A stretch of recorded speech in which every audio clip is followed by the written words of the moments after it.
There's this old story in the Bible about a guy named Job. You don't need to know a lot about him to get the point, okay? Job was somebody who has had a really good life. Really cushy, really cozy. And then in what feels like an instant, he loses it all. His family, his livelihood, his health, everything that he relied on, gone.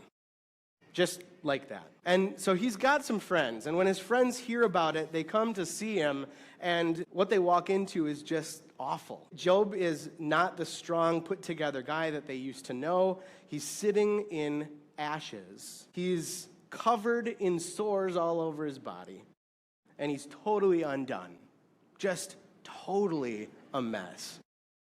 Deep, deep grief.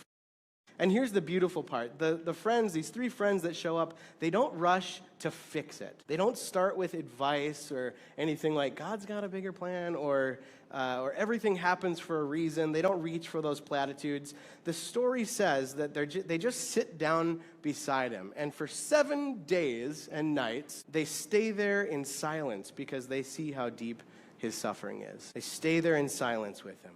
But then after that week of silence, they finally start talking. They're trying to make sense of it all for him and with him. And that's where everything unravels. As soon as they start talking, things go downhill.